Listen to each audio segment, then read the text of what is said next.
recording, and we are live. Great. So this is the Planning Board Subcommittee to look at planning priorities and propose them back to the full Planning Board. Just for the record, we are Ann Gardner, Rick Tainter, Alden Clark, and Bonnie Sontag. And we have Caitlin Sullivan hosting, and I believe Andy Port is on standby. So this is a working session, no formal agenda. Anything we want to talk about on this topic is open for discussion. Just to remind us that we do have to report back to the Planning Board because they're waiting for us to help them decide what we think the planning priorities ought to be for this year and where other committees people would sign up for them to work on these topics. So anything we discuss that we think would be of interest to them, make a note of it. We'll collect all our notes we'll actually present our individual notes because we can't really collect them before we get back to the Planning Board. And if we don't finish in this meeting, we'll set a date for another one, but it'd kind of be nice to at least be making some progress or go back to the board with some questions at our next meeting, because as you know, we have a rather light schedule and we ought to be able to use that for preparing to plan, I guess is what we're doing. So yep.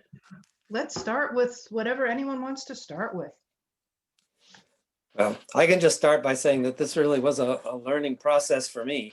So I did read the master plan all the way through. I'm not sure if I remember it all now from when I started, but I thought it was pretty interesting. I just wanted to say it was a lot of background information and a lot of sort of the state of the city, where things are. I was interested to read about just all the different setups of the school, the buildings, and some of the history of the buildings and everything that was detailed in the plan. I was interested. I'm sort of curious about the whole thing. I'll just to level set things. When I read through the different goals and objectives and strategies, and I said, okay, yeah, those are all well and good, but I didn't see that much of, with the action items. I'm not sure what progress I've seen on those things or how to relate to those exactly. But I thought, okay, those are all interesting and good things to look at. And then I did go through the various land use goals. Went through that list and read through those, and I said, okay, that gives me a good background as far as just background on the whole for the Planning Board and sort of directives of where we might want to go. But beyond that, I had a hard time. So I initially started this process with saying, okay, this is a review of the master plan and what issues would I have with the master plan or that kind of thing. But then so I sort of went through that, but then I have about 7 pages of notes and so forth, but it's not very organized, and I wasn't really sure how to approach some of the things. So then I went through some of the goals and tried to say where I thought some of those things would come in. But then I basically at that point went to some of the lists that we had from Rick and Bonnie and so forth, say, okay, let me get a handle on it from that point of view to help me try to organize my notes. And I found that it did intersect with several of those, and mine weren't as detailed as those with specifics into sections and so forth. That was what I was still trying to get a handle on. So, but I thought in general that those were good, and I agreed with a lot of those, and I think several of those are important. So that was so that's just the background where I'm coming from. I still feel like this was a learning process for me. I'm thinking as I'm listening to you, yeah, you've probably read that as thoroughly or lightly as you did more than most members of the Planning Board. I have to tell you, I probably didn't really read all the sections of it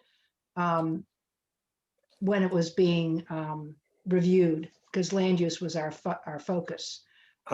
So I think your experience will be very good to share with the Planning Board when we go back to them, because the master plan is a basic document. It's not our Bible by any stretch of the imagination. not least because some of it is either out of date or not in sync with what we're thinking about right now. On the other hand, there'll be other documents that different groups will want to use depending on what their topic is.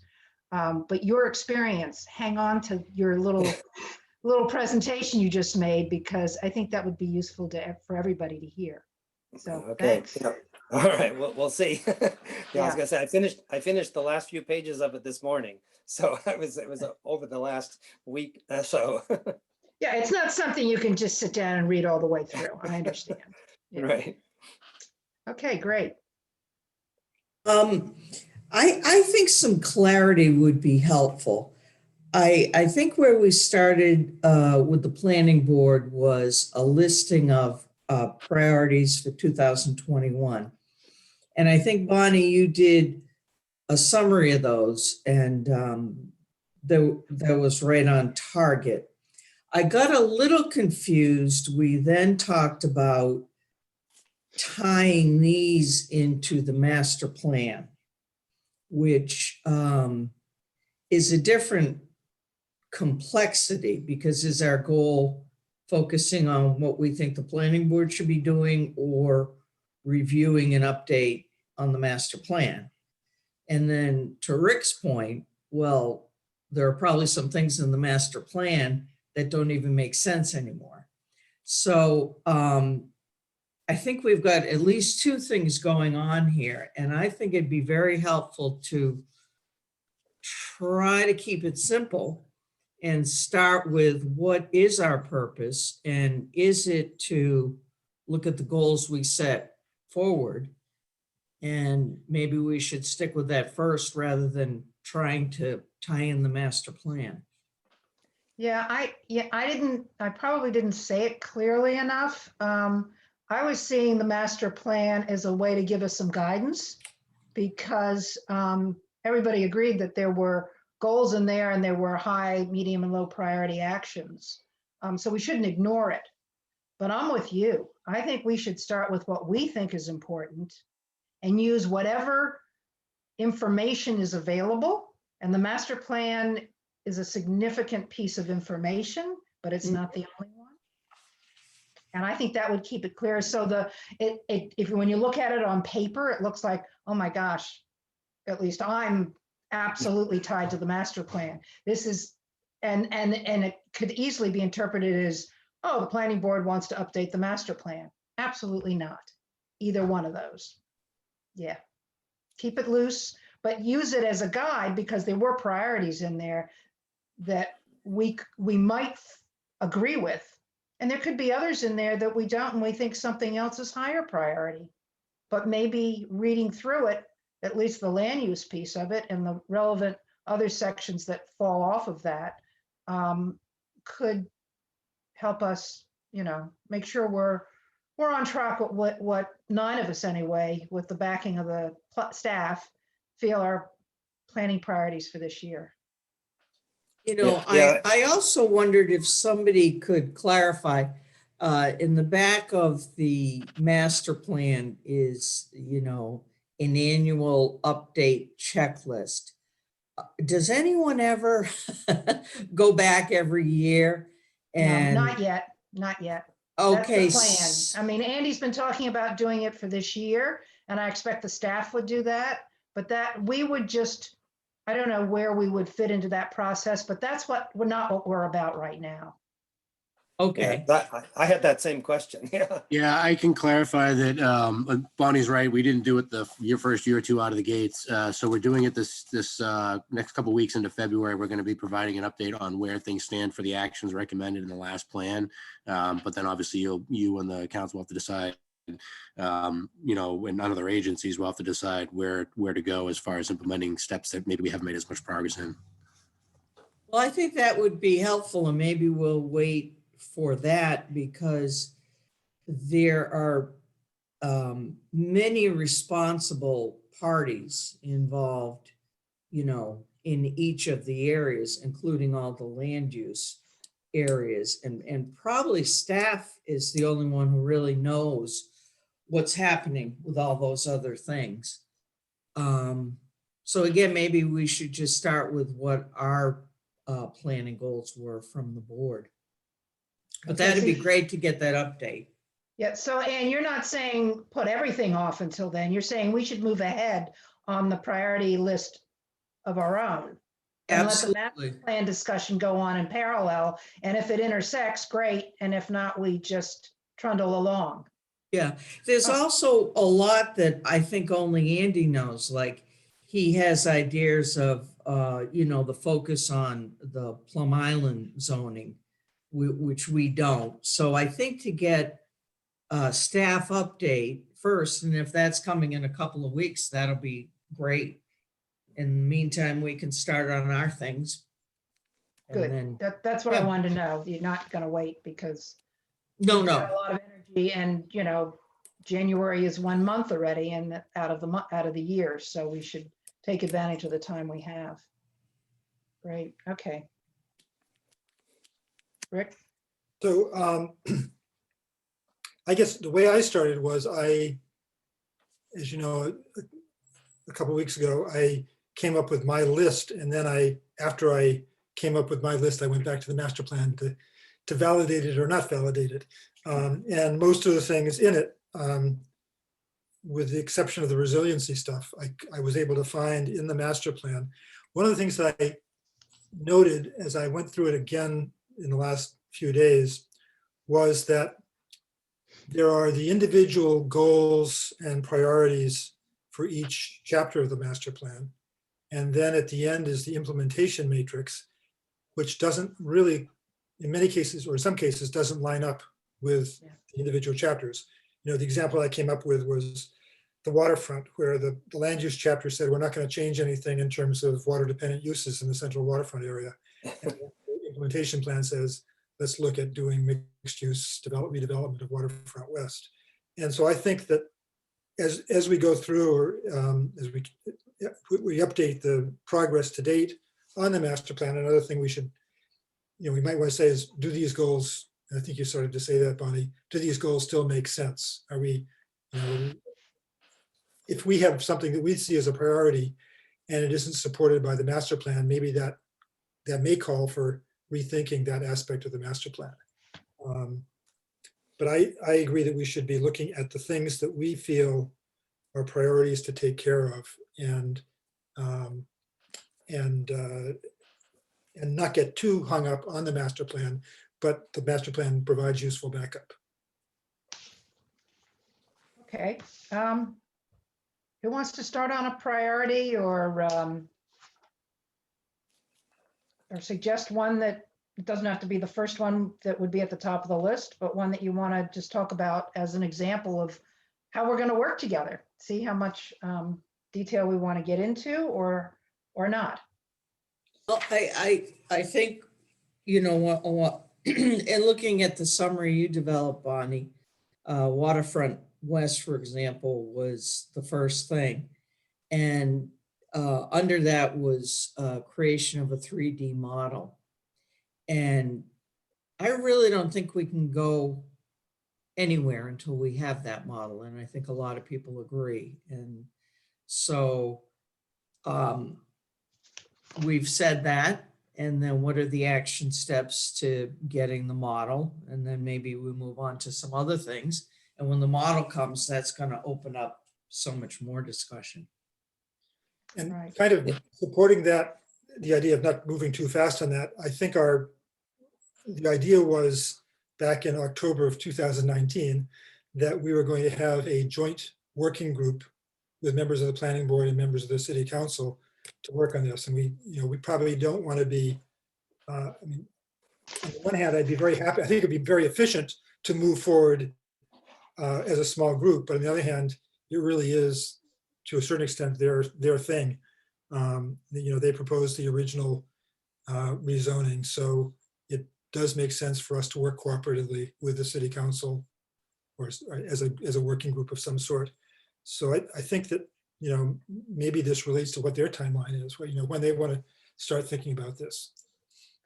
Well, one way we might find out is when they receive our request for funding for the 3D model, because I think I included in there the idea that we'd be working with them. And that would certainly raise their awareness. I don't know where that's at. I sent it to Andy asking him to fill in the blank on a ballpark figure of how much money they were signing up for. Andy, if you're still there, can you comment on what's happening with that letter? Yep. I still need I still need to add some language into there and then add in the numbers. So I need a couple of more numbers from the consultants to provide a quote essentially to the council. We could have more discussion amongst ourselves about what level of detail we want in that massing model. I have assumed for generic purposes, it's basically blocks of certain sizes essentially throughout the site going in certain heights. That way we can turn on and off and toggle them essentially during the review. But I suspect that there'll be additional cost as we ask the consultant to do some variations of it even. And so my concern there would be, we want to add a contingency to that. So it's probably going to be something in the lines of $10,000 or more to create this model and make further modifications to it throughout the process to satisfy our need to analyze massing and come to something that makes sense for Newburyport. So where does that $10,000 come from? Have you talked to anybody about that? Is that a number you can just put into the letter and send it off to the city council? Well, what I would want to do is talk with Heather Shand, is still chair of the Planning and Development Committee, although the committee membership has changed slightly. I would ask her to sponsor it, if you will. I think the first question in my mind would be asking whether the mayor would support a transfer of cash, in this case, probably free cash, but any other source she or the finance director think is appropriate, to just ask that the monies be transferred. If that is not something she's willing to support right now, I know that there's issues with COVID and funding for other issues and things like that. But if for some reason she's not persuaded by my office and by the planning board that that's important, then asking the councilors to bring it forward and make an argument that an order should be made to appropriate those funds.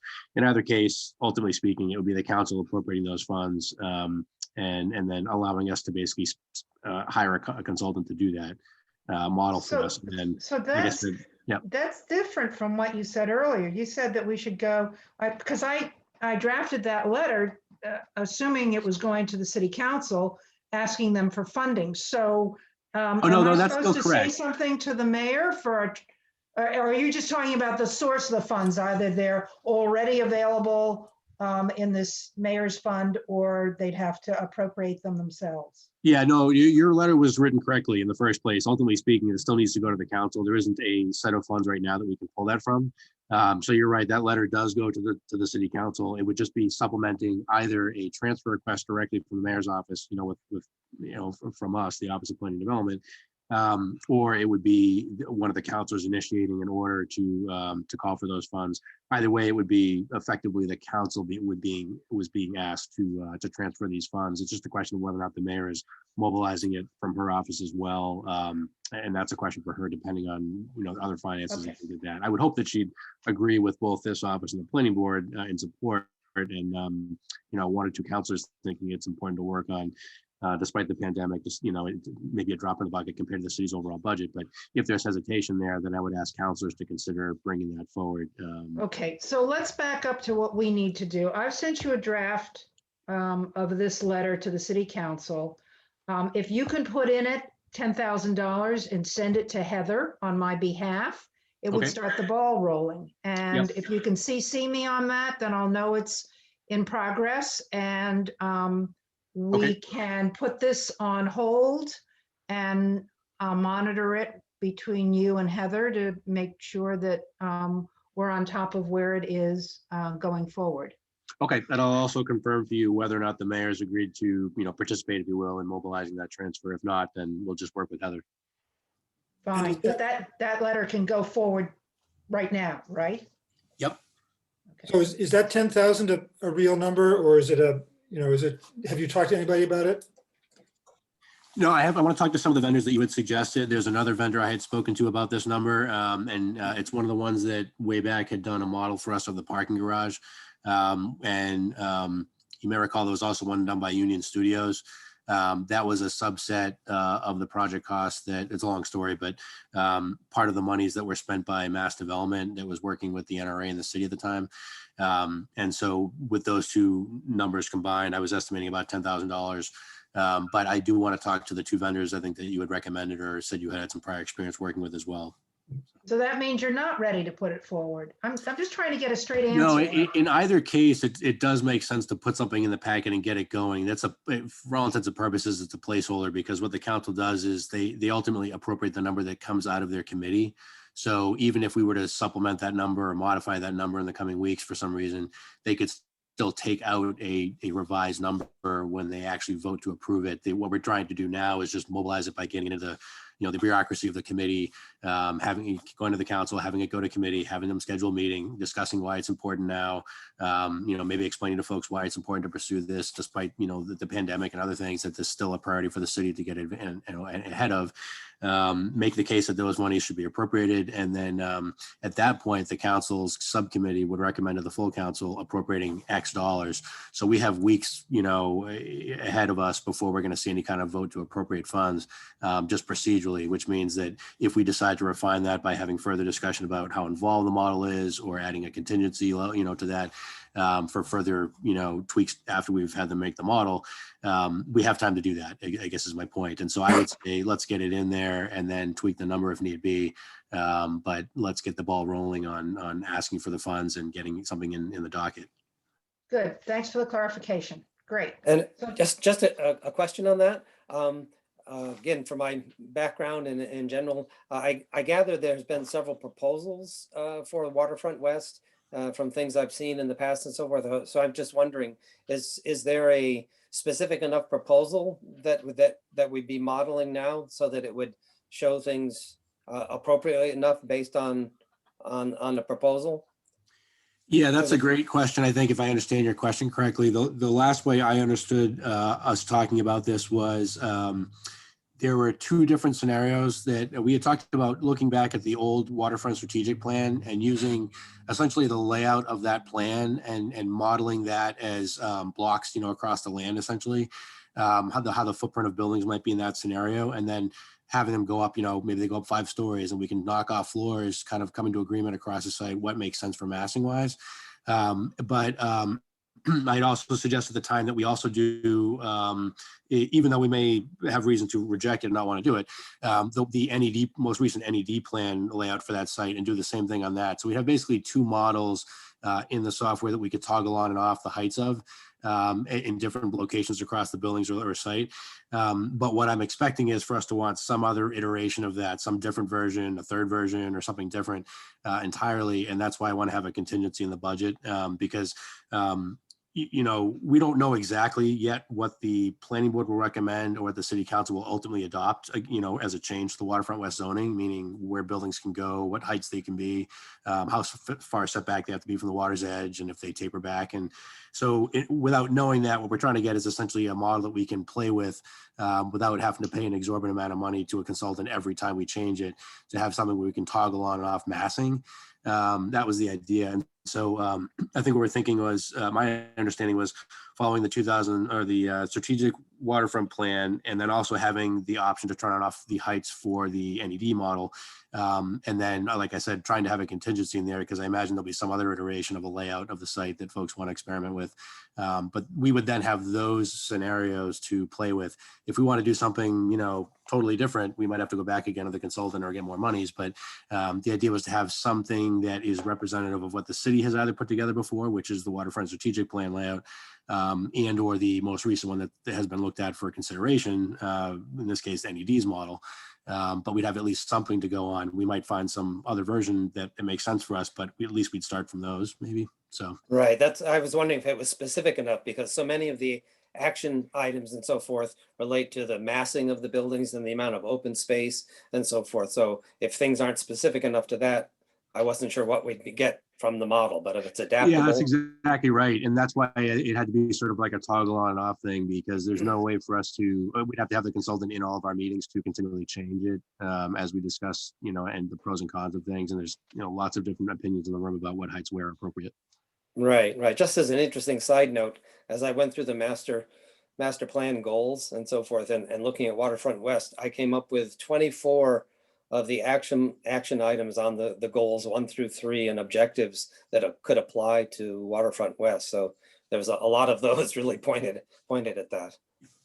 Yeah. Rick, don't we have more information that's more relevant than the 2003 Strategic Waterfront Plan to That's- provide vendors for something that would be realistic for us?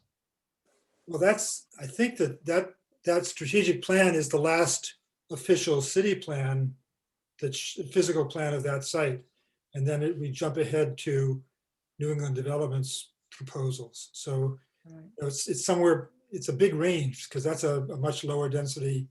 The 2003 plan is a much lower density plan than New England Development. Well, I'm thinking, I know you sent us earlier today and I didn't look at them. I should have, because it would have been relevant to this question. It seems to me that with the city council and the planning board discussions and input from the public,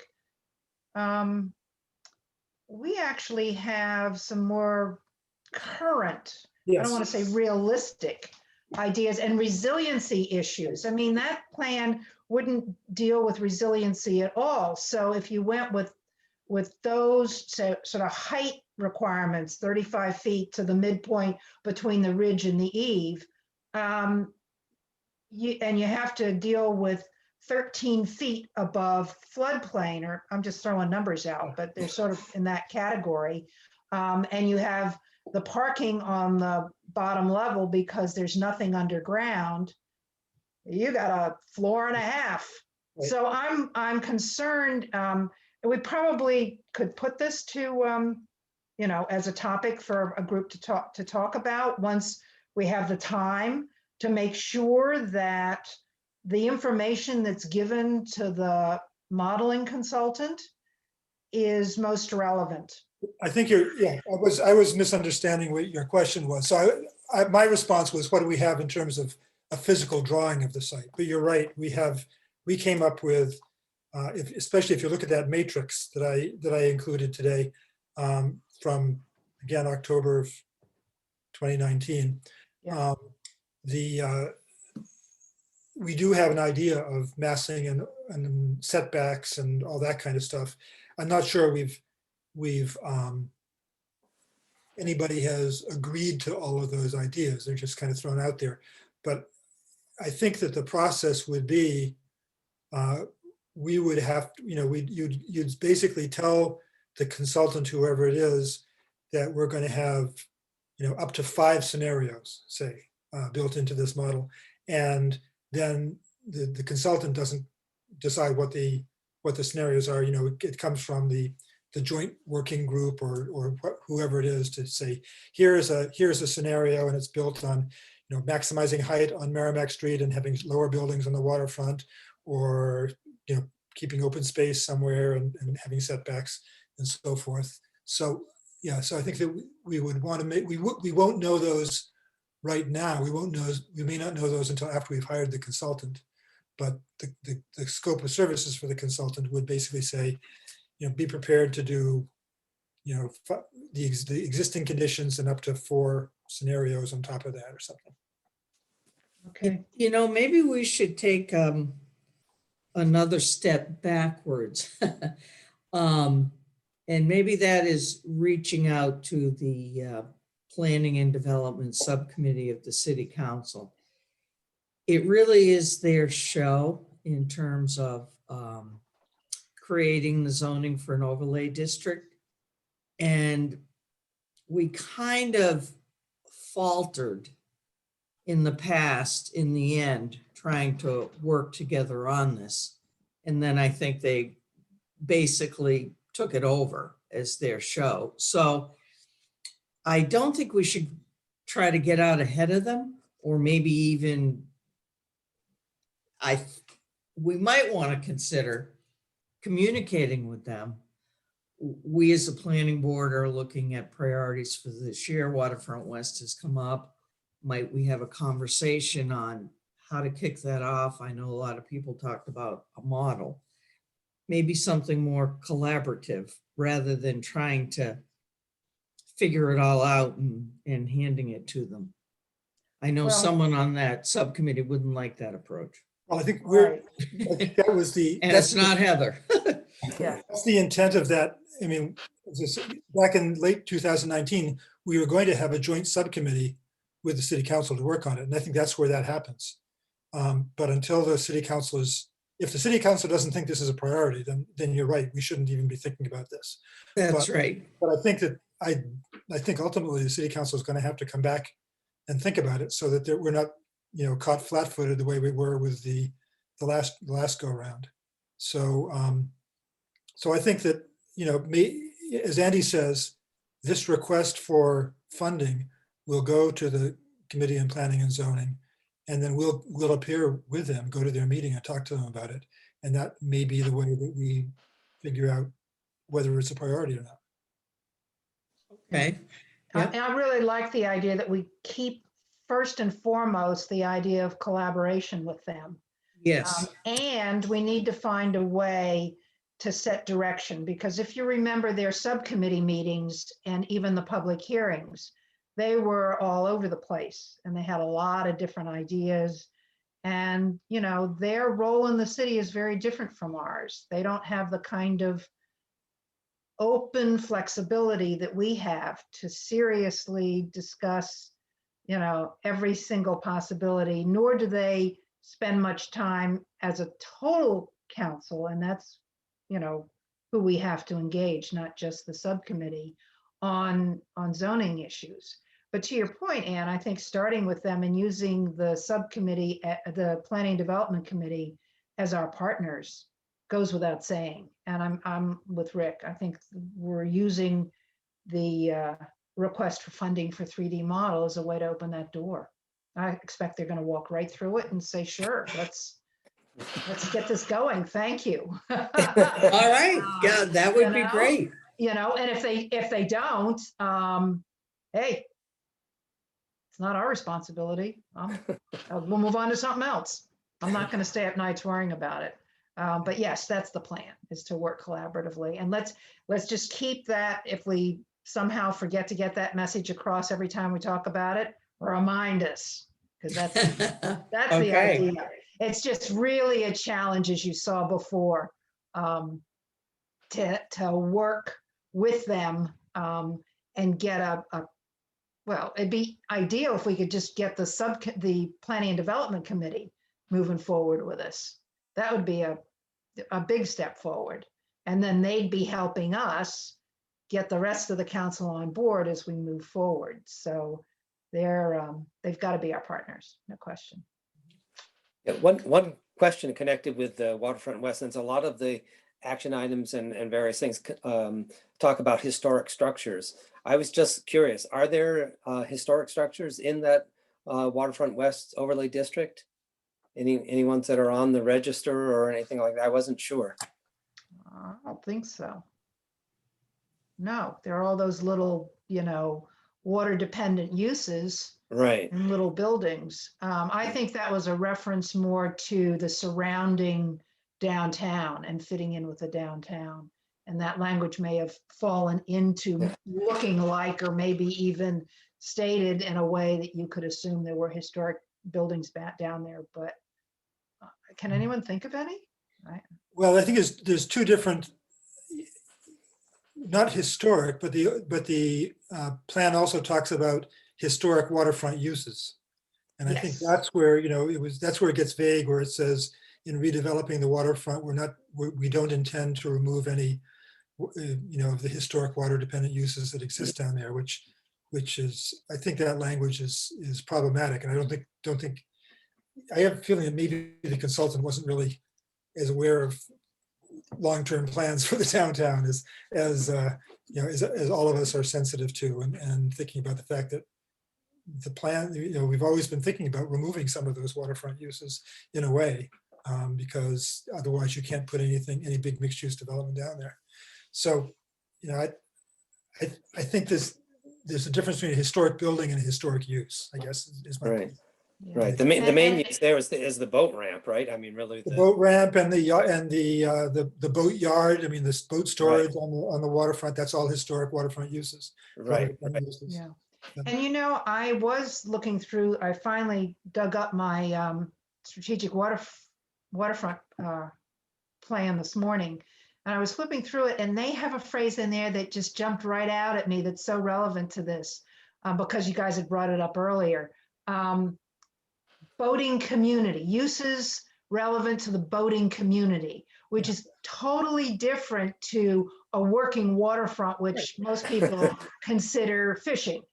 Right. So if it's supporting the boating community, and then you look in there, an example they have is a chandlery shop, or we have down there, what is that shop that does upholstery and stuff? Right. Anything that could be used for recreational boating Right. could be considered boating community uses, or, you know, a newer interpretation of historic maritime or boating uses.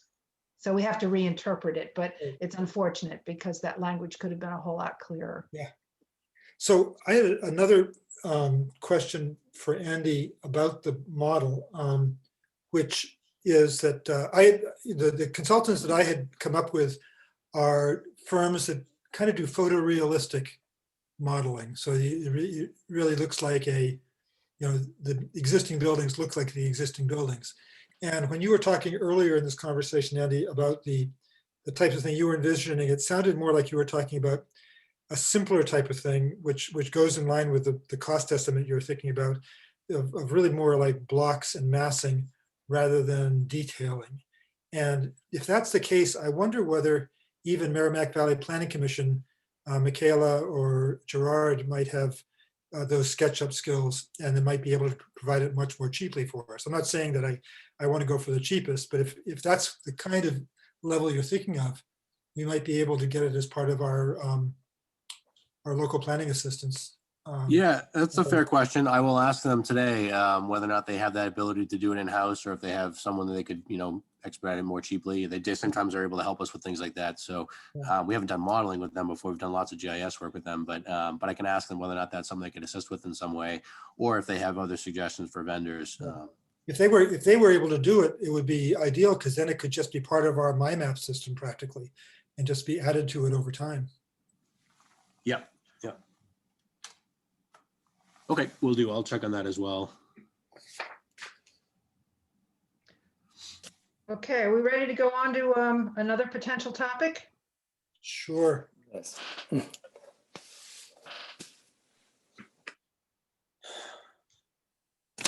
Let's jump. Yeah. What do you want to do? Let's jump to Story Avenue. Oh, right, that's a big one. Big jump. I think that it's in the master plan, and it does relate to a whole bunch of stuff. It relates to traffic and circulation, bicycle, pedestrian. It relates to low impact development, and it has, we've got this big empty building there that could be redeveloped. If we knew what we wanted to redevelop it for, we could help write the zoning to support that. So I think it would be great if we could just take that business district there and rethink it.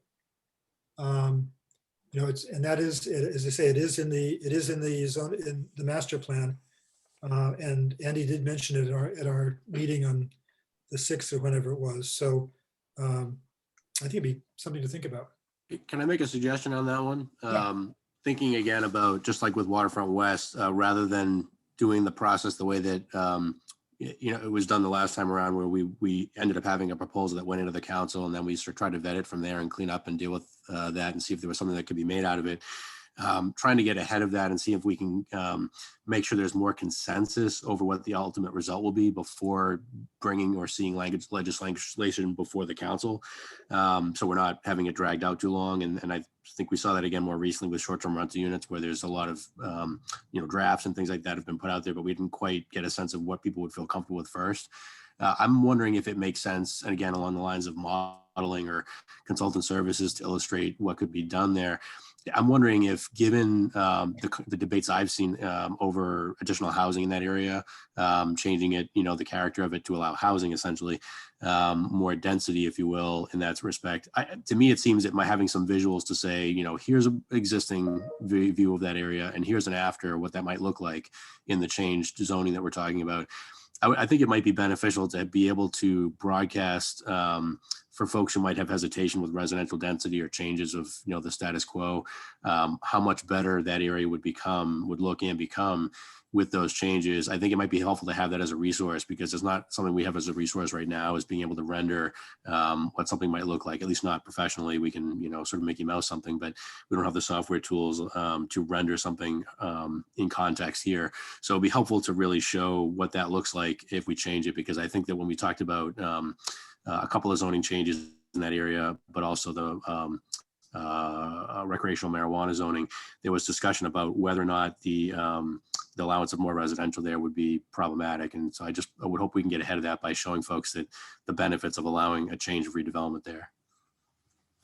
Yeah, that could be done. That would be a second step after our planning committee would look at all the changes they want to do there, why they want to do it, and sort of come up with the concepts. Again, staying away from the actual language of the zoning, what we would want to see in that zoning, then go for illustrations or renderings to visualize it.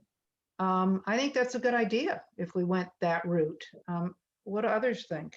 Well, this is one area where the master plan is pretty specific, and and so I guess the question is, if it's already been vetted in the master plan, how much do we need to re-vet it? And maybe it's just the fact that it's been 3 years since the master plan was adopted, but I think there's a lot in the master plan about that right now that could be expanded. And so I guess I'm sort of agreeing with you, Bonnie, that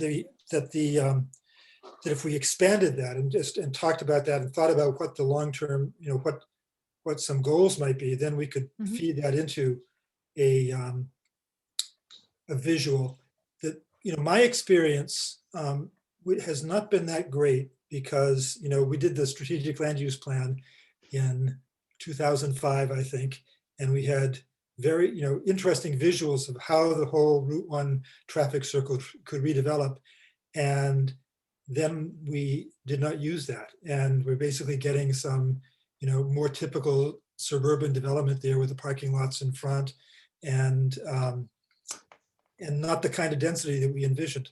So the visuals can help sell a project, but I think you need to know what the project is you want to sell before whether you're comfortable. Right. Yeah, and that's my assumption. And that if most of it's already there, this is an easy one to sell to 2 or 3 members of the planning board to sign up for, because they pull it all together, look through it, see what else needs to be added to these ideas, and then take it to the next step. To your point about the strategic land use plan, what happened was it was so much density. It was presented, but it was more density than the city was ready to deal with, and the transfer of development rights didn't work. So there are lots of, don't throw out the baby with the bathwater is what I'm trying to say. Illustrations and renderings can be very useful. Yeah. So, I'll just pull up the applicant whose name shall not be mentioned, and we're about to be on version 4, and it's been really helpful. Yeah. Well, I think that, I just want, my caution was, let's just make sure that we're comfortable with the density we're talking about before we illustrate it, rather than. Oh yeah, not jump in, not do the illustration to help us come up with the density, but the other way around. And then the illustration may, again, help us with more than one scenario. No, the homework has to be done. There's no question about it. But I do like Andy's idea of going for, some type of, dare I say modeling again, but, renderings maybe. And that might, Rick, and anybody else who's looked at all of these relevant pieces in the master plan for Story Ave, do you think we need to have an outside consultant help us sort of pull these ideas together, or at least not in the beginning, but possibly later on? Possibly later on. I don't think it's the kind of thing, it's not a complicated thing. It's not like Waterfront West. It's I not agree. Waterfront Yeah. West.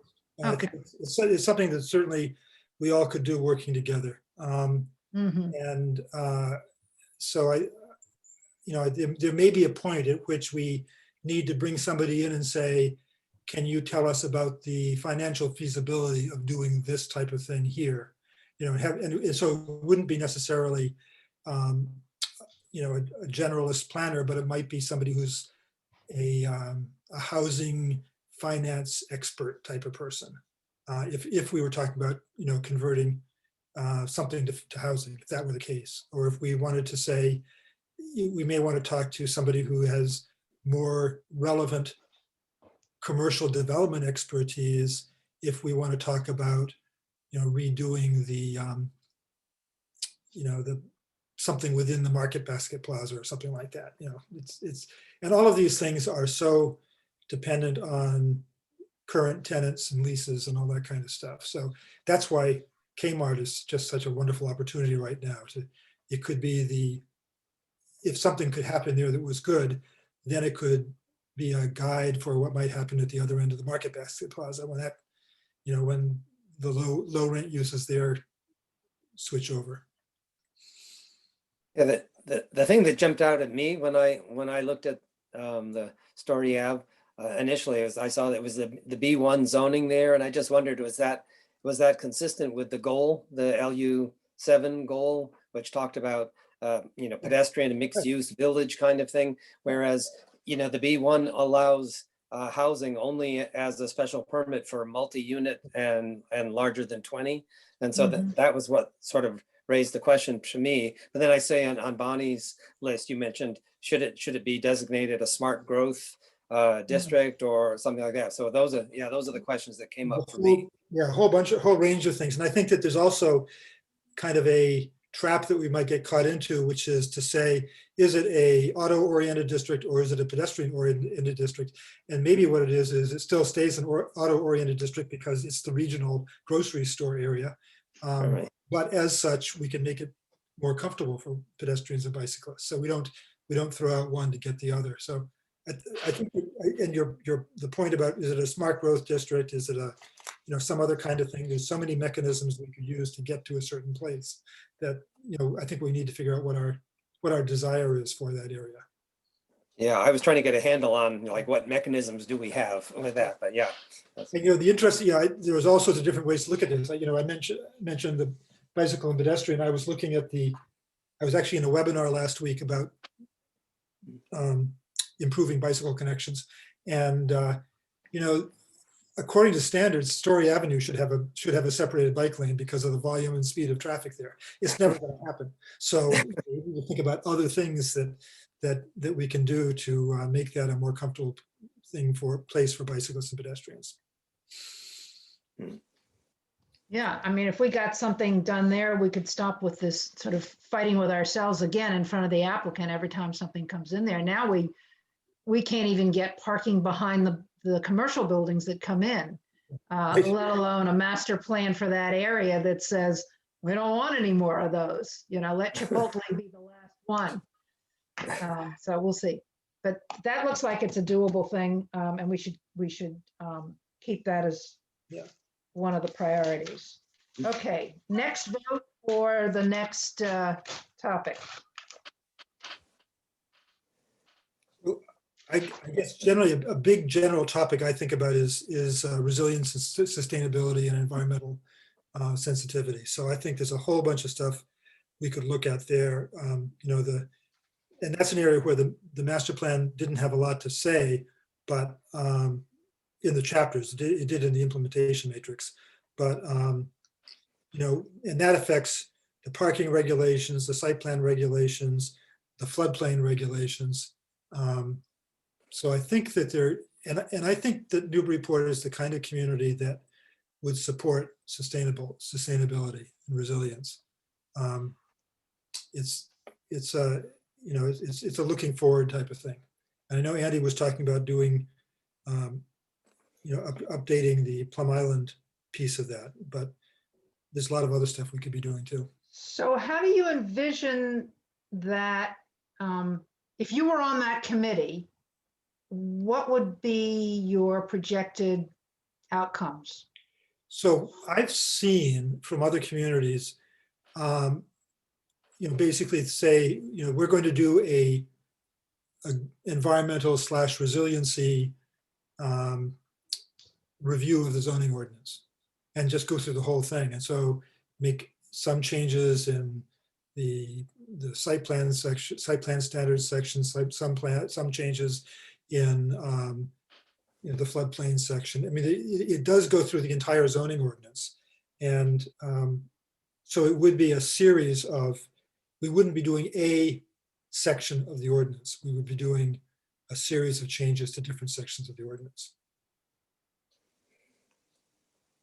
What kind of expertise would that involve, Rick? It's not breaking new ground.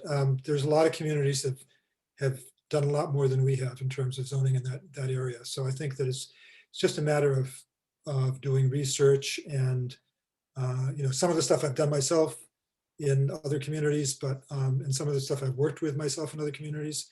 I think it's just a matter of, and I think this is an area where we could pull in people from the community. Yeah. From the resiliency community committee, from the tree commission, maybe from the open space committee. I think there's probably people, the conservation commission.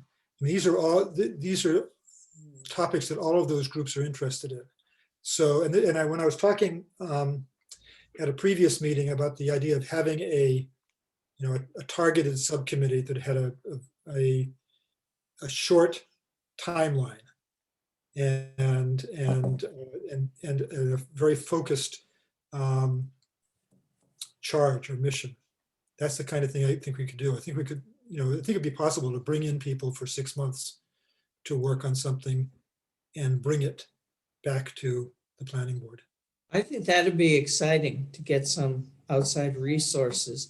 And Bonnie, I'm thinking about our former planning board member. I forget his name, but he left because he had so much work Yes. in resiliency. What do you What is remember? his name? Yeah, I see him regularly, not regularly, but on my walks. Yeah. Rishi. Yes, yeah, he was impressive, I thought. And he wants to do something with the community. Last time I saw him, I sent him off to Andy to get on to some project that was going on at the time. I don't know if he did it because he wasn't traveling so much. When COVID's over, he may be traveling again. So, but again, a 6 month thing might be very attractive. Sooner rather than later, he'd be available. And he does this for communities all throughout New England. Right. Plus, those other people that Rick mentioned all have their fingers in this from a different perspective. And some of them actually have plans that we're not as versed in or will never be as versed in as they are, like the resiliency committee plan. So this would be great to put a plus what group I together. love as a retired organization consultant and facilitator, I love the idea of having a mixed group of people setting an example of how people can work together. Because I think as I said earlier, we struggle with the city council, and understandably they have different pressures on them than we do. But these people, I think, well, I know for one, David Chatfield in Resiliency would be overjoyed to do this sort of thing. I've already talked to him about it, and he was just sitting there waiting for someone to call him. And he's been in touch with Heather since then, and he's encouraged. But, they've just been talking. If we set up something to make it happen, and the charter is to look across the entire zoning code as it is today, because we know it's going to change. They're going to be, hopefully parts of the rewrite will get adopted this year. But what we've done is we've raised the flag to say, these are the pieces that of environmental and resiliency that are reflected, should be reflected in X, Y, and Z ordinances. And when you go to change them, keep them there. We don't know if any of this will actually get incorporated in any time, in the immediate future, because some of those ordinances are under review or amendments are under review right now. Or might not be, and it might be harder to get it through. I don't even want to deal, even though I'm mentioning it, with the adoption process, but just the idea that there would be a purpose and a set of outcomes that they're working toward, and it's 6 months, and I like that. It seems reasonable. They have to just pull the plug and tell us what they've got at that point and let them get on with it. I think it's a different kind of work to maybe some of these others that are more focused on one ordinance. I like it a lot. Good idea. What do we want to call it? Just for a label. I would say environmental/resiliency review of ordinance or something like that. Oh, that's what I have here. Environmental/resiliency review of zoning code. That's how I labeled this topic as we were talking about it. Oh, you've really got me brainwashed. I don't know. There's no such thing as mental telepathy, though. All right. Anne, you got another one you want us to work on? Well, yeah, let's the zoning rewrite, and I think you just mentioned this is going to take a long, long time. And it's probably not realistic that we would move the whole thing through adoption this year, but what are some steps that can be taken? This is another area where I think it requires a lot of collaboration from a lot of different groups in the community, which is why they had that whole zoning rewrite committee. And maybe that's the question. Did that stop getting together because of COVID? Is there a plan to bring it back together? What is the status of that group? Well, if you look at that Engage Newburyport, you'll see a lot of highlighted links to draft changes. Yeah. That Andy's preparing to bring in some part forward. He's starting to work on the housekeeping stuff, but there are district rewrites. There's a district rewrite draft. There are uses, dimensional controls. You'll see the whole list, even something on parking. So there's a whole lot of work that's considered final draft from the zoning advisory committee. So I'm leaving that with him to take it forward in any form that he wants. And once it becomes a public hearing, we participate at that point as a planning board. I think what you might be referring to are the things that are not on that list. Well, Andy, let me ask you, do you have in mind a list, and is that written down or developed, and is there any kind of timetable associated with it? When you say list, meaning list of the chapters or list of List of items in the zoning rewrite? Yeah, so that really comes out of, like Bonnie said, on the Engage Newburyport page, there's sections that are there. There's a table of contents that's outlined in there. It gets a lot to go over, but just sort of verbally right now. But we had originally planned on restructuring the zoning ordinance a bit and also changing the numbering scheme.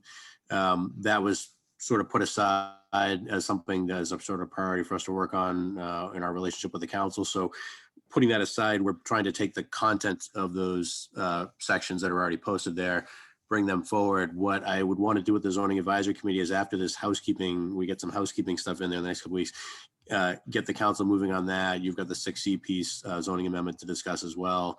And we'll have these discussions about, funding, hopefully for models for Waterfront West and whatnot.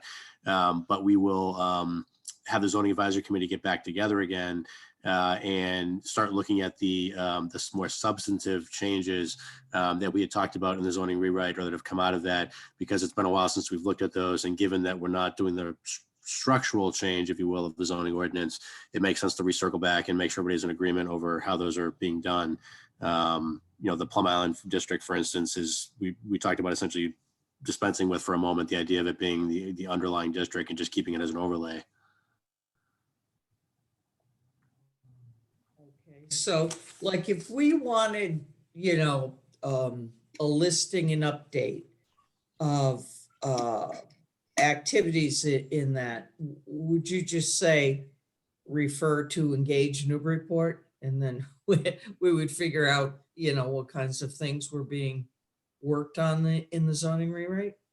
Well, yeah, all the content's there for the types of things we were working on the zoning rewrite. There's one section that we had not worked on very heavily that I'm working on, which is the administrative provisions. How do we process applications and things like that? Because that section was originally written for the ZBA.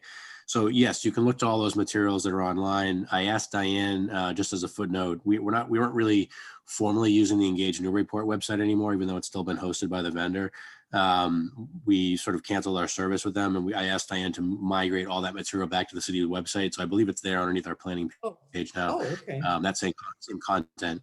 But at any rate, just so that in the meantime, as I'm pulling together the updated versions of those pieces, that people could see the previously posted drafts of those chapters. Again, that was with the assumption we were restructuring the entire ordinance into a different sequence, if you will, different chapter titles. But if you dispense with that, you can look at the substance of what language changes and things were being considered. One thing that I don't know where it's going to go is that there was discussion with Councilor Agaman a couple weeks back or months back at this point about whether or not we would actually bring forward the R2 district. You may recall this, and the R2 sub-districts. Whether that was significant enough or would have a meaningful impact enough to be worth bringing forward and basically breaking down the R2 district into 2 sub-districts. The real reason for all that is just because there are so many properties that are non-conforming that they trigger special permits and or variances. And Courtney and Cog's idea was, well, if you right size, so to speak, the zoning dimensional requirements for those districts or those sub-districts, that less people would need to come in for relief, of those 2 categories. I got the impression that Councilor Agaman, they thought that would be of marginal or lesser advantage than maybe it had been originally contemplated by the consultant. And I would have to agree based on what I know of permitting here in the report and the types of things that properties that are non-conforming. But we can have further discussion about that. But you might want to, as you're looking at those materials or thinking about it, we may or may not bring forward the sub-district of R2 and just keep R2 as it is. But anyway, I'm happy to discuss further the details of those things, but there's a good amount of the content there. And Andy, when do you think that committee might come back together? February, I think, would be the earliest. It won't be this month, but February. So maybe, here's another thought. We go on with our priorities. We don't want to put too many forward because, if we can get every planning board member to be on one subcommittee, that'd be enough, really. Maybe some of us will end up sitting on more than one. And as the zoning, and not worry about be aware of by reading what's on the website right now, what's been discussed, and let the zoning advisory committee move forward. But then as they come up with submittable options for the city council to review, that we bring it back to the planning board so that people are kept up to date on it.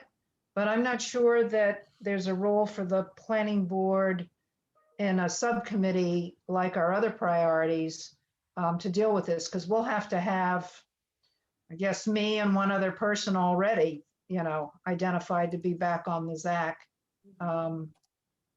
The only thing that I saw that was not tackled, and it was because we felt that we really did need an expertise of an outside consultant, was something that keeps getting repeated in different parts of the master plan, is the idea of having design standards, at least within the National Register Historic District. And that's primarily residential.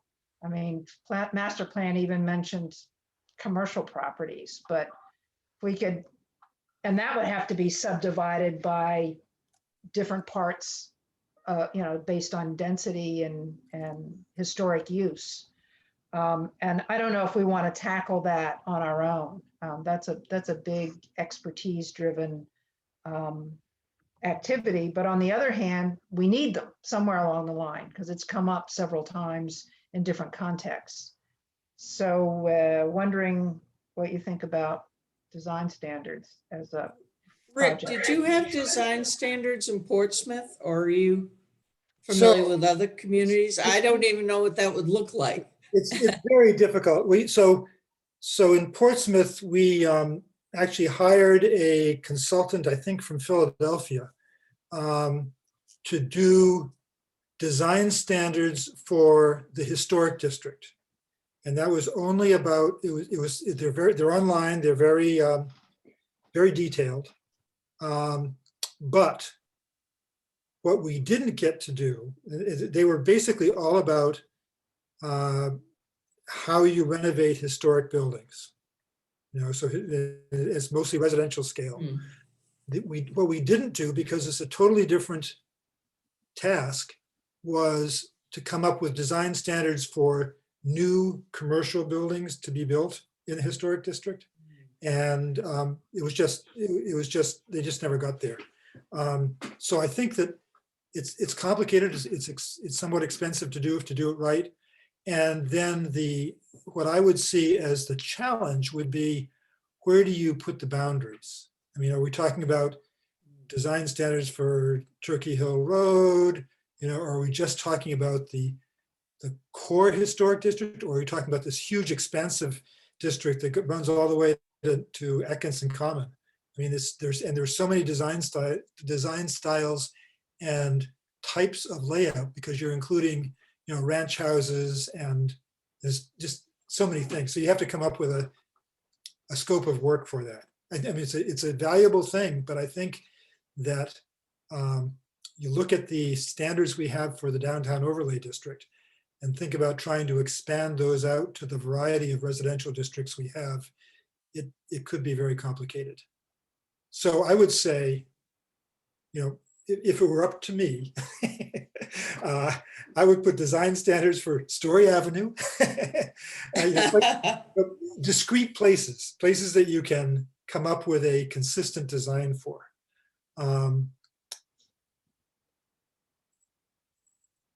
But there's also I think it's good to have design standards, because then you've got an objective standard to refer to. And otherwise you're just having a board say, I like this or I don't like this. So it's difficult, but it is complicated. The bigger you make the area you want to create design standards for, the more exceptions you're going to find, I think. The South End is a lot different than the North End. What about, and I don't want to be on this committee, we get our design people, preferably Leah, MJ, and one other person, to just noodle through this and figure out if it makes sense to do it, and if so, how to apportion it, into bite-sized pieces, and use those two. Story Avenue is one example, and then the idea that you come up with other areas that could be bounded, and any other thoughts you have on it, but they don't have to actually do it. In other words, it's kind of a process-oriented group, and scope it out. Yeah. Scope it out, and then bring it back to us, and we'll decide if it's what we think it needs to be done. Is it a high enough priority? Is one of those areas just good enough to get started with? Or is it such a big can of worms, we're gonna just say we can't do it? Right. And that's a good Let's try idea. that. Let's try that out on people. And the other thing, Anne, I think to look at is, I believe Andy did this, the design guidelines for the 40R Smart Growth District. Yes. They're quite detailed, quite detailed. They're illustrated, let's put it that way. And that was one thing that we all agreed was going to be very helpful. And just at that level, whatever it is, consistent with what might be needed in one of these other neighborhoods, could be used as a model. That's why I stuck it in here, to just use it as a reference point. And then there's So, another, yeah. in terms of how you scope it out. So there are architectural design guidelines, and there are site design guidelines, which are different. You know, I've written, and then there are site design standards. So, you know, I've written site design guidelines. I've recommended site design standards. It's a totally different person, you know, totally different set of skills to do architectural design guidelines or architectural design standards. And it's really important to decide what is a guideline and what is a standard. Oh, that is 'cause just that's- crazy. Because then Yeah, I've been there. then you're saying, what do we want to send somebody to the zoning board for, or some other board? And what do we want to basically leave up to the discretion of the planning board? Oh, this is going to be a fun committee. Yeah. I've got plenty of examples I can provide from other places, including one I'm working in right now, unfortunately. You're not going to be on this committee. No. That's right. Okay, so that let's take it forward as a, you know, planning to plan on this one, see if it's even feasible.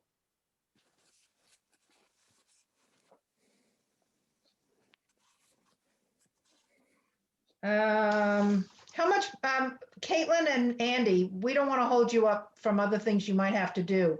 How much more time can we take on this? It's fine with me if you want to continue. I'm just plugging away some other work here while you're talking, so that's fine. It's Oh, fine with me. good. I'm glad to know it. All right. So let's see if we can have some thoughts on, policies and procedures. That's what I wanted to bring up, even though it's overlapping with some bits that Andy was talking about. And maybe that's good with the initial pieces of the zoning rewrite you wanted to bring forward. Tanya and Beth already said they wanted to work on this. Why don't we just give it to them? Yeah, they're not here, right? So, Yeah, right. Well, they know already. I mean, they've raised their hand. Tanya's, you know, backed up with her schedule, so she's not going to get to it for another few weeks, but when they're ready, I think they pretty much knew what they wanted to look at on that, so why hold them back? There you go, Bonnie. That one's done. So policies and procedures, and they can put in it anything they want to. I mean, I found some other stuff as I was going along, so I just dumped it on here. But they'll be on their own. does the special permit granting authority fall under that, or that? That's us. Yes. We're one of them. Well, we're one of Yeah. them, but this is specifically for us as the special permit granting authority, because as Andy referenced earlier, what's in the zoning ordinance right now tends to be more focused on the zoning board than on us. And we need to differentiate that.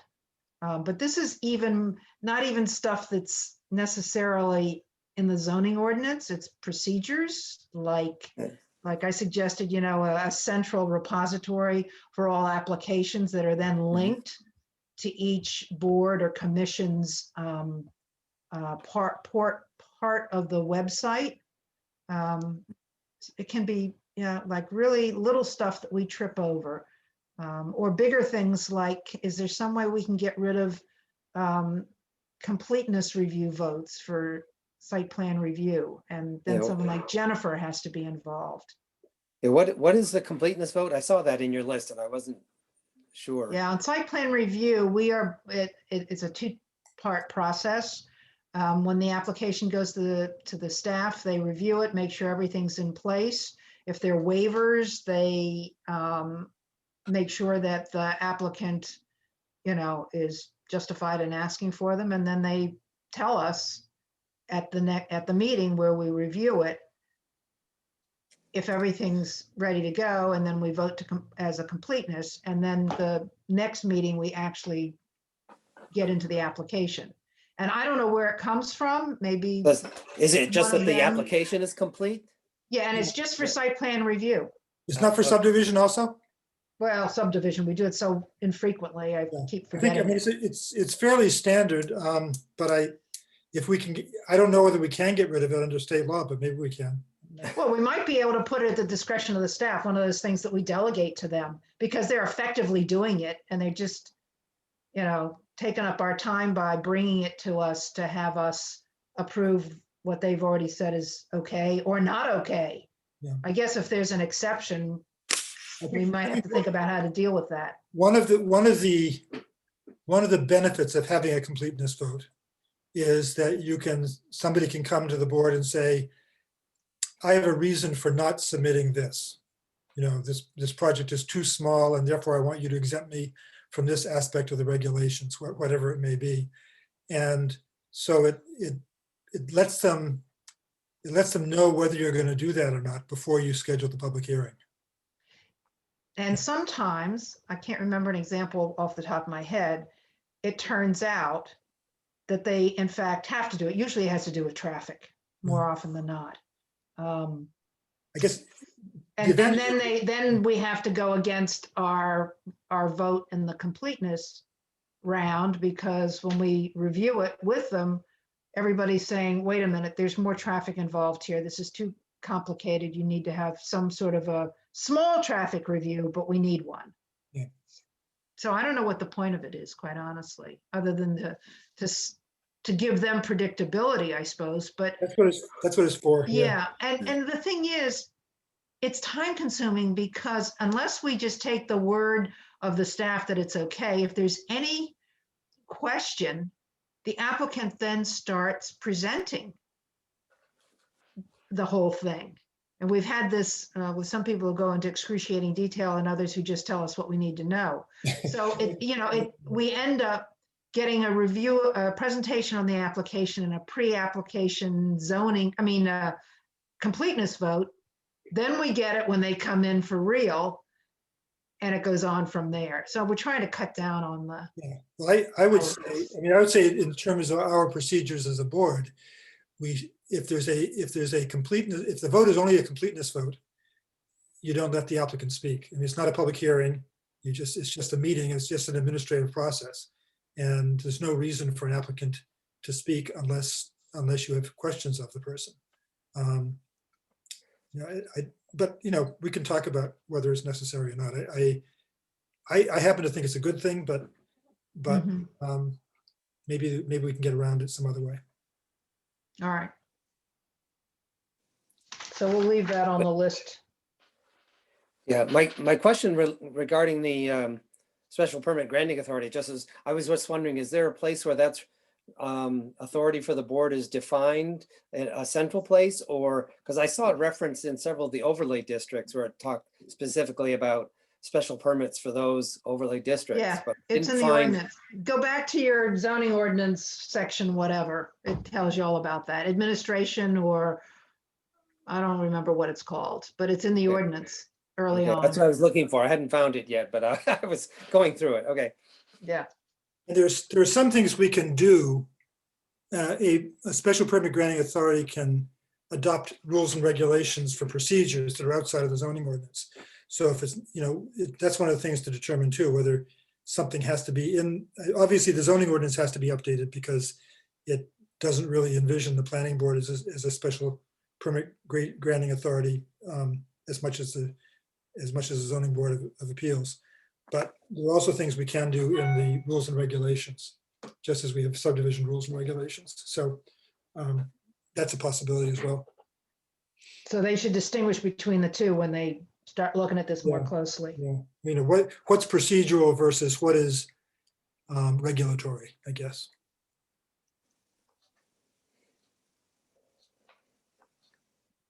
And I think, sort of in that regard, and I have not looked recently at the special permit granting authorities criteria for approval, but we might want to look at that and see whether our criteria for approval in some cases might be different from the zoning boards, or might be specific to particular uses. I know that, and I think we've done that. We did. That's actually what we were doing for 6C. We were coming up with specific criteria for approval that were different than the general criteria.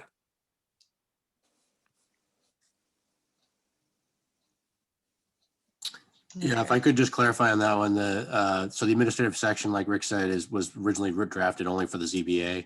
So that section calls out the standard special permit criteria that the board should be looking at, both boards really, functionally now on all special permits. But as Rick pointed out, other sections of the ordinance for particular types of permits or relief require specific findings or criteria to be reviewed in addition to those boilerplate ones that are found in the administrative section.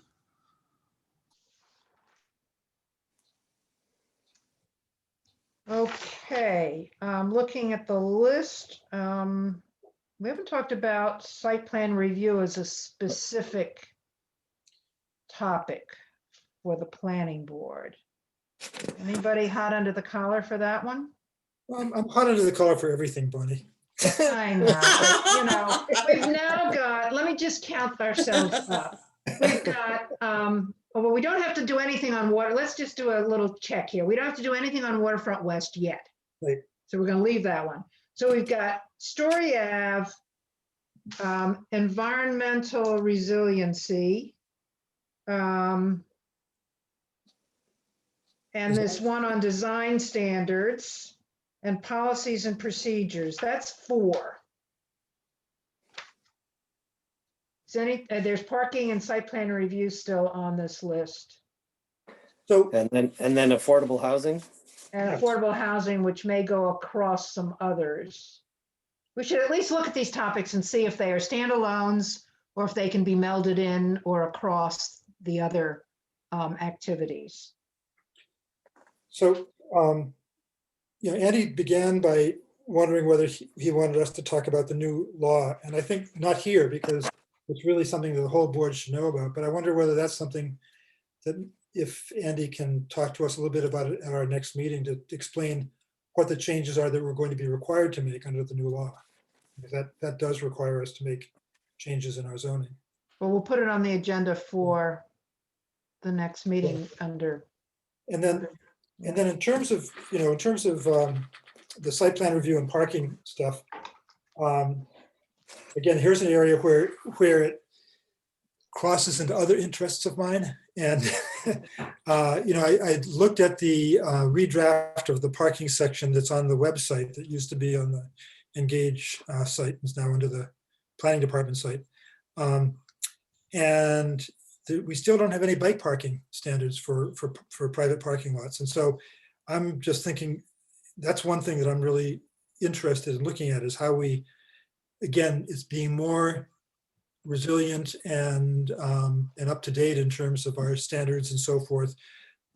Bicycle pedestrian, making sure that bicycle and pedestrian accommodations are included. So if that section of the ordinance goes forward to the Planning and Development Committee, I guess I'll be making a comment on it as an individual, but that's something I think that would be good to look at, is all those things that you have listed under site plan review, landscaping, environmental amendments, and also some of the parking stuff. It's kind of related. Right, and I think, I was just thinking, by putting it all under there, shouldn't we be revising whatever you want to call it, got standards or guidelines for site plan review? I mean, Yeah. you know, I as a agree. separate activity, Yep. as a separate area. Otherwise, this is going to continue to get ignored. Or, as Leah said, it'd be nice to have some solar panels, but of course, they're not under any obligation to include them. Yeah. So if we took site plan review as one discrete regulation and reviewed it with with the idea of including some of this in there, it could stand as a model for how other parts of the zoning code could be adapted. Yep.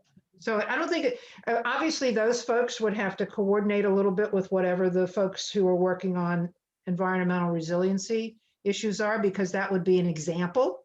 They'd kind of be doing the work for them if site plan review were a project in itself. Yeah. All right, we'll just call, that's what we'll call it. 5, okay.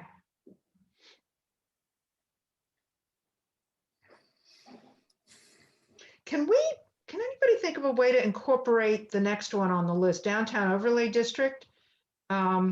I just took Rick's notes and condensed them into these, 3 things: transitional areas, boundaries, and windows.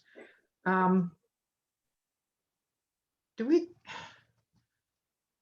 think downtown overlay district is always going to be a challenge. Probably one of the biggest ones now, but if this is a predictor, who knows? Maybe another bank or another business on State Street is going to want to expand back into the neighborhood. Might not be a bad idea to look at that. I just don't know if it should be a standalone topic or could be incorporated into some of the other work we've already identified. What do you guys think? Or is it not important enough to deal with right now? We'll struggle along if anything comes up in the next year or two. It would have been nice to have dealt with it 2 years ago. Right. Yeah. And this is like closing the door after the horse gets away. All that But discussion- sometimes that's how you figure out these things aren't working. And with 6C, we struggled along, as Ann will verify, for years. And we had these embarrassing conversations, as I like to call them. And we finally just said, the hell with it. We're going to do something about it. And look what we got. Right. In 4 months, we came up with what we wanted, and it's taken a little while to get it to Heather, but that's all right. We're going to get it. So it's just a matter of whether or not we think we can struggle along with this for a bit longer, stick So- it under the pile for zoning rewrite, maybe have Zach look at it, or we want to work on it. So this is an area where clearly Councilor Eigerman should be very much involved, since he's had so much to do with this to begin with. And when I look at I think that he might have more thought about it now, after having seen us struggle with the Market Square windows and the bank. Those are 2 things that, if we had more guidance or different guidance in the ordinance, would have been a lot easier for us to deal with. So I think maybe, I'm wondering whether maybe there's we should we, I'll put it in the form of a question, should we do a communication to planning and zoning saying, here are the things we've been thinking about. Planning and development, you mean? Planning development, yes. Here are the things we've been thinking about as things that, need some attention, like your thoughts on, since he's now on the committee again, maybe that would be a help. Maybe. So include this along with the other topics that we're going to be working on and see if he jumps at this one. Right. In addition, here's some other things that we think are important to consider to help us move forward, or something like that. Just a few things. Oh. So Not this saying would be it's gonna one of our- the few things. Yeah, I'm not saying it's going to be our priority, but saying here's something else we've identified that will need some attention. Ooh, that's a gentle way of, what do they say? Something about throw it against the wall and see if it sticks? Yeah, right.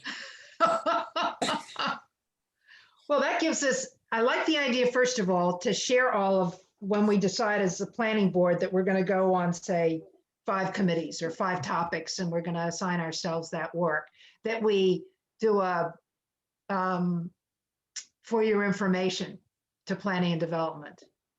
And then a piece under that. These are things that came up as we talked about priorities, but just didn't make any of the categories. Do you have any thoughts on this? Right. On any of this? Yeah. Okay, so that could be a thought one, or whatever.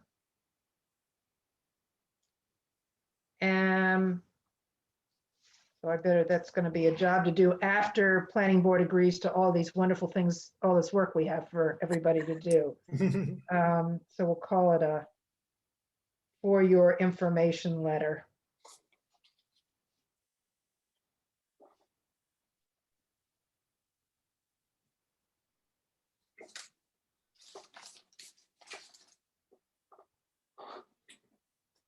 All right. What have we left off that we should include? Oh, you mentioned affordable housing. Affordable housing, yeah. Yeah. I threw it in because Don had, it struck me because I remembered him saying it. put it on the list. I spoke to Judy Timon, the chair of the Housing Trust.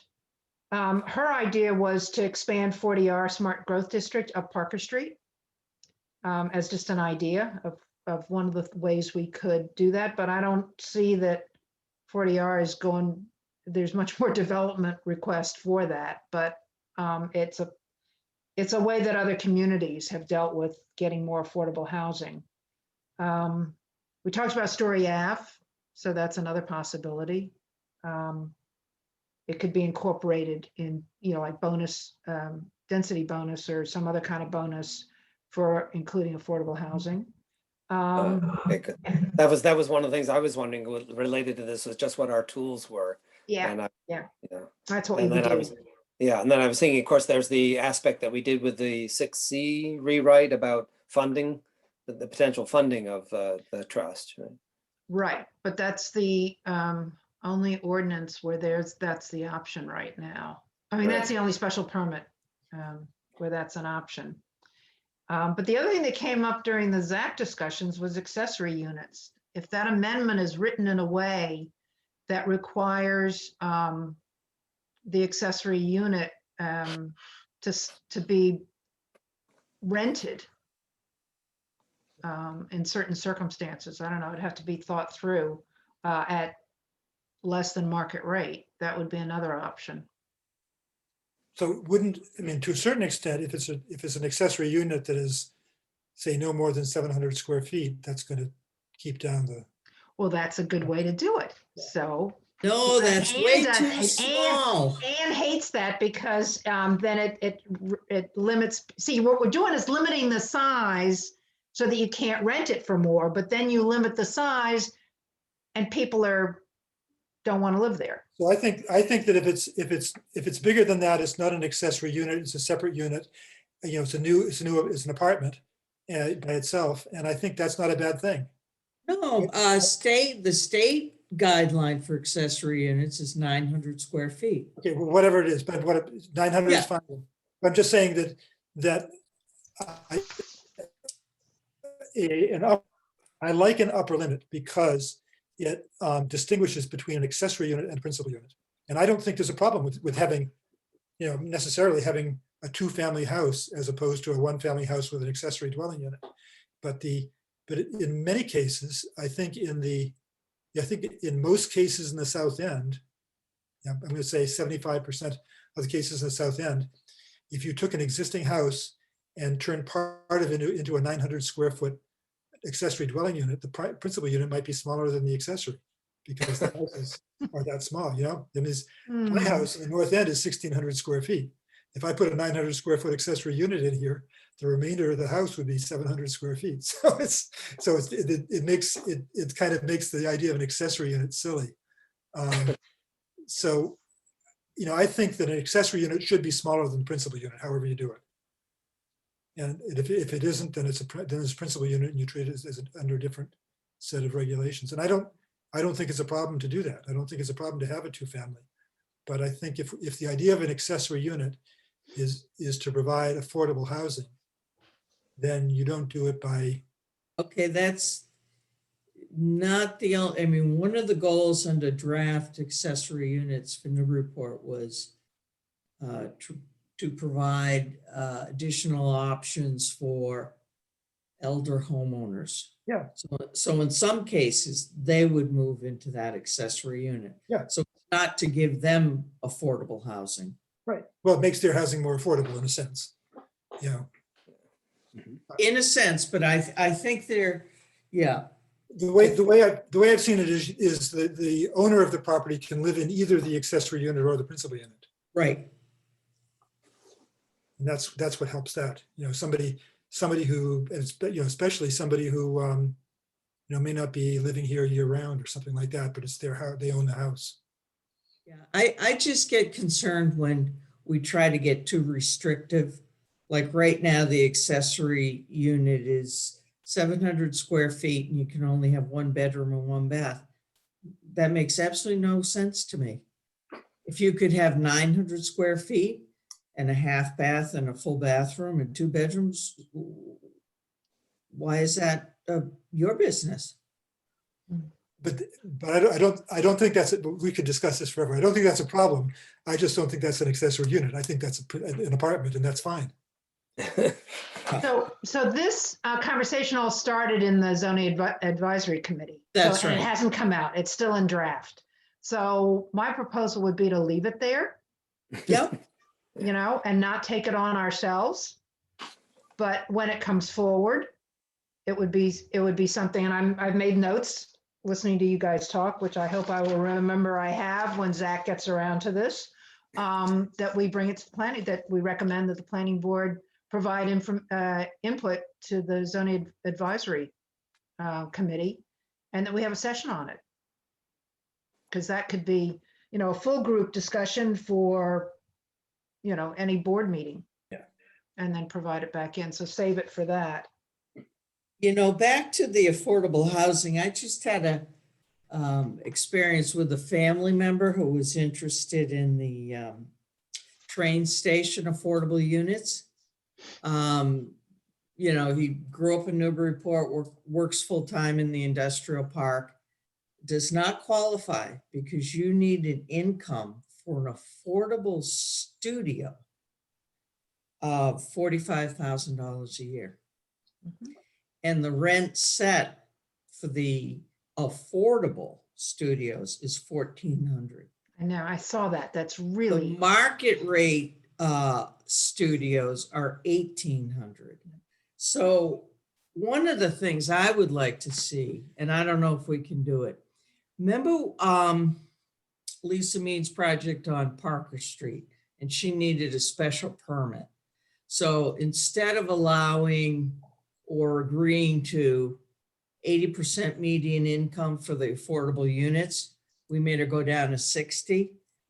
I think we need to really start doing more of that if we're truly looking at affordable units for workforce in our community. Yeah, we can do it. I don't think we can do it in a 40R district, but I think we could do it in our own zoning district where we create the regulations that say that.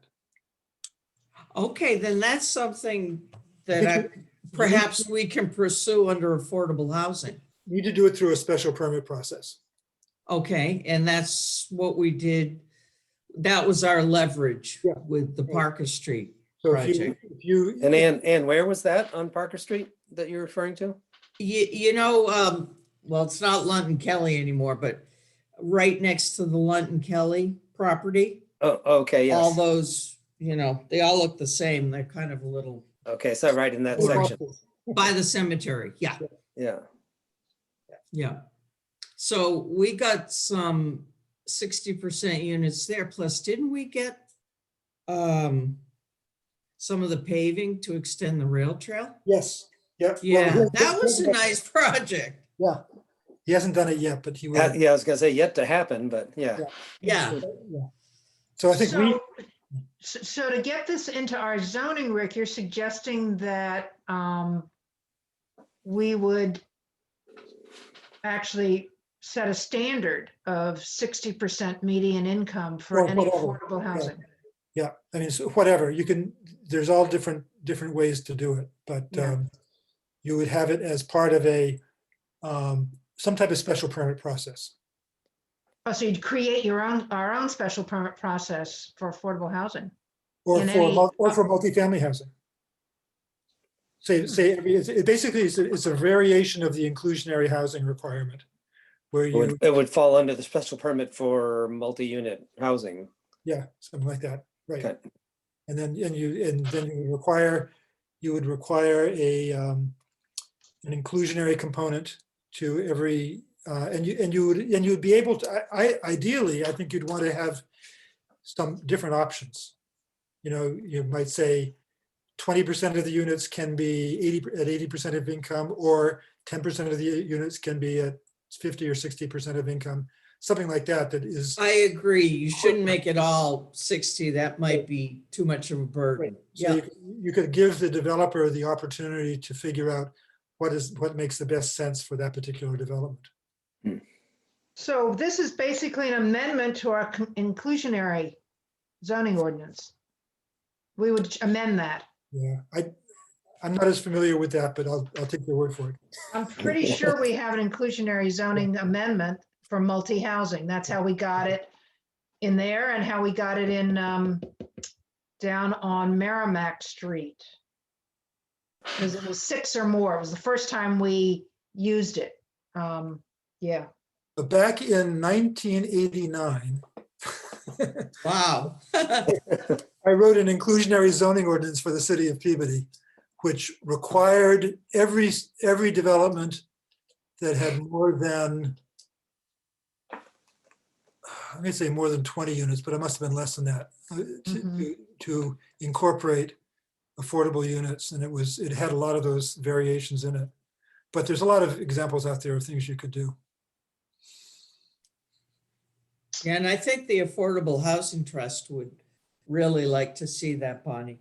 Yeah, I know they would. Do we want to set this as another project for the planning board or leave it with the zoning advisory committee? What if it were thinking about what we just did with, what we talked about with resilience and sustainability, what if we did it as another joint project? with Joint, the yeah. Housing Trust? Yeah. Mhm. Yeah, because I think it's important because of there's several mentions in the master plan concerning the state mandate with the 10% goal of affordable housing, which Yeah, which we that don't would- meet. Yeah. So I'm thinking we can invite the Affordable Housing Trust to participate, but maybe there are other stakeholders too. Because I know when we had a workshop once several years ago with them. And Pennies for Poverty, a citizens group, was interested in contributing. So Sue McKintrick might want to be on that subcommittee. And there might be others. I could, whoever takes this one up could check with Judy as a start and then see who else should be involved.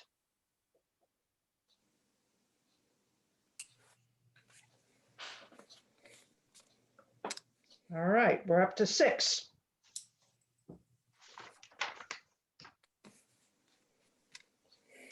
And we're up to 1 hour and 44 minutes.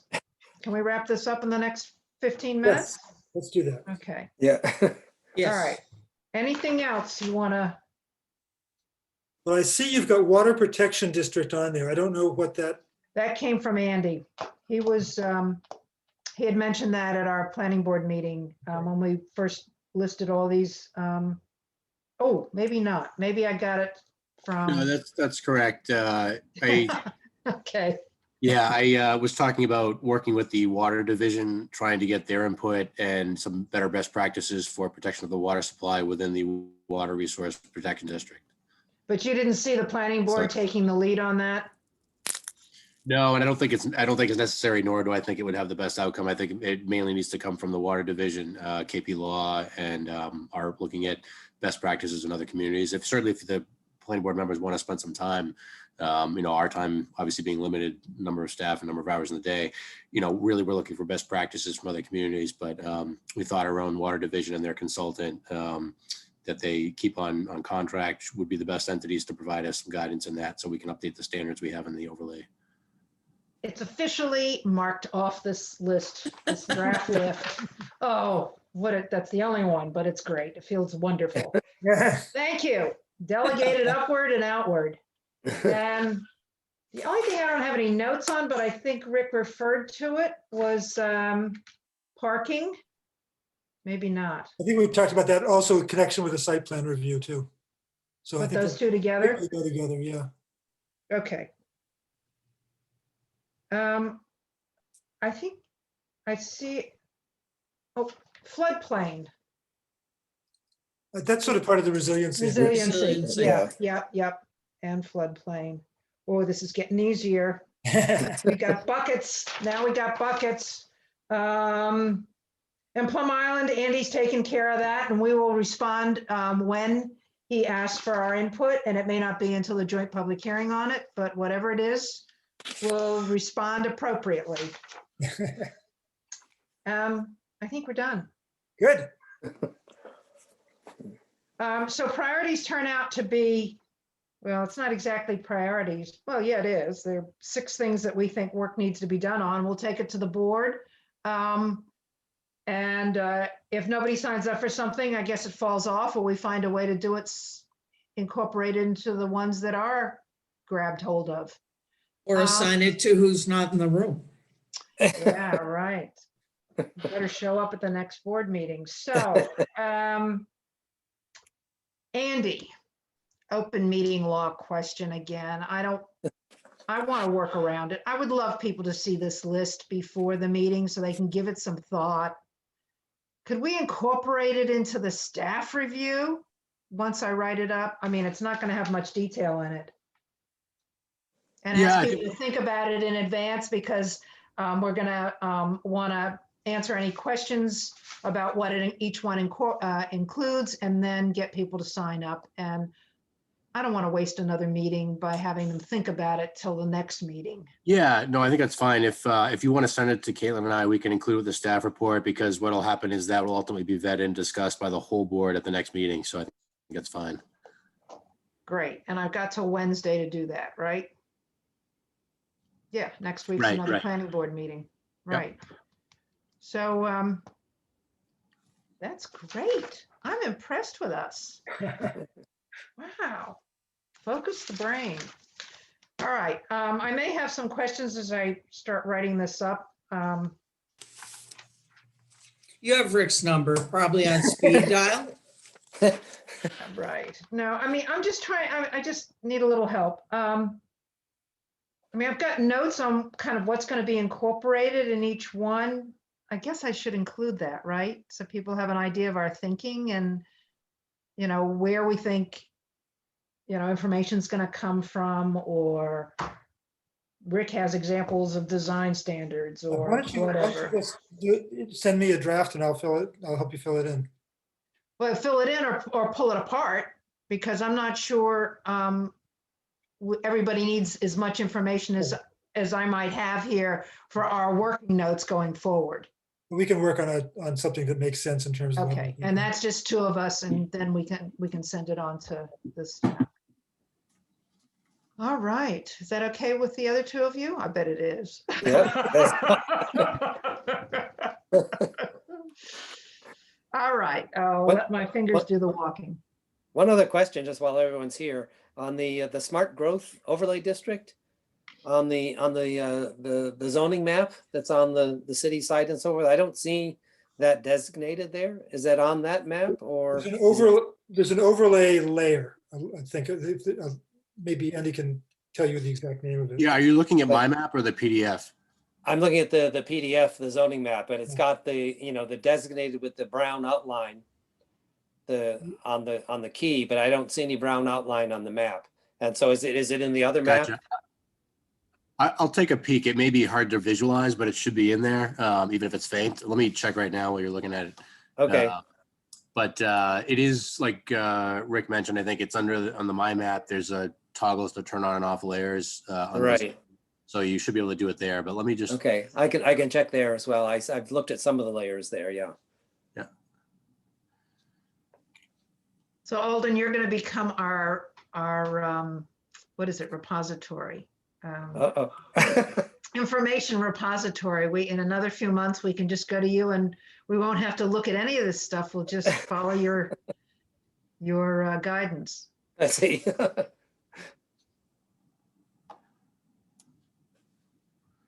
Oh yeah, I see you're right. It doesn't seem to appear on the PDF version. Right. I'll check with Diane. I know that she did update that. I think she has a copy of that map with that shown depicting the delineation. So I'll ask her just double check and make sure that's posted correctly. But I think it's in my map, which I'll also double check to make sure that it shows there correctly.